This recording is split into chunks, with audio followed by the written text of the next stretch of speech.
சிம்சோன் இஸ்ரவேலின் பலமிகு நியாயாதிபதி. பிலிஸ்தீர்கள் இஸ்ரவேல் மக்களை அடக்கி ஆட்சி செய்த காலம் அது. தமது ஜனங்களை விடுவிக்க தேவன் தீர்மானித்தார். அதற்காக ஒரு குழந்தையை பிறக்கும் முன்பே தேவன் தேர்ந்தெடுத்தார். மனோவா என்பவருக்கும் அவரது மனைவிக்கும் கர்த்தருடைய தூதன் தோன்றி கூறினார், உனக்கு ஒரு மகன் பிறப்பான். அவன் பிறந்ததிலிருந்தே தேவனுக்கு பிரித்தெடுக்கப்பட்ட நாசீரேயன் ஆகஸ்டு இருப்பான்.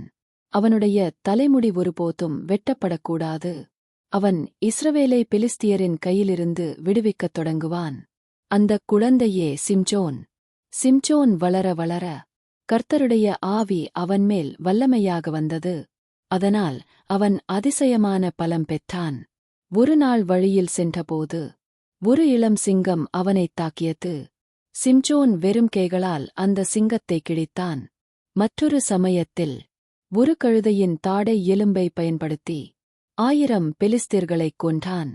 ஒரு நகரில் பெலிஸ்தீர்கள் அவனை பிடிக்க முயன்றபோது அவன் நகரின் பெரிய கதவுகளை பிடுங்கி மலை உச்சிக்குச் சுமந்து சென்றான்.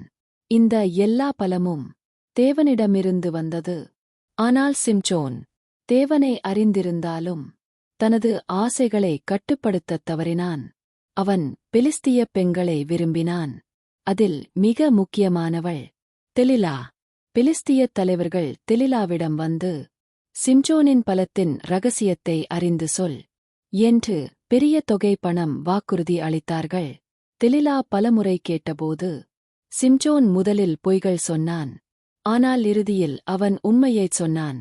என் தலைமுடி வெட்டப்பட்டால் என் பலம் போய்விடும். ஏனெனில் நான் தேவனுக்காக பிரித்தெடுக்கப்பட்டவன்.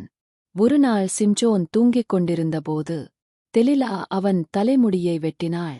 அப்போது கர்த்தருடைய ஆவி அவனை விட்டுச் சென்றது. பெலிஸ்தியர்கள் அவனை பிடித்து அவன் கண்களை குத்தினார்கள். சங்கிலிகளால் கட்டினார்கள். சிறையில் அடைத்தார்கள். அவன் அடிமையாக அரைப்பணியில் ஈடுபடுத்தப்பட்டான். சிறையில் இருந்தபோது சிம்சோனின் தலைமுடி மீண்டும் வளரத் தொடங்கியது. ஒருநாள் பெலிஸ்தீர்கள் பெரிய கொண்டாட்டம் நடத்தி தங்கள் ஆலயத்திற்கு சிம்சோனை கொண்டு வந்து அவனை கேலி செய்தார்கள். அப்போது சிம்சோன் கர்த்தரிடம் ஜெபித்தான். கர்த்தாவே, இன்னும் ஒரு முறை எனக்கு பலம் தாரும்.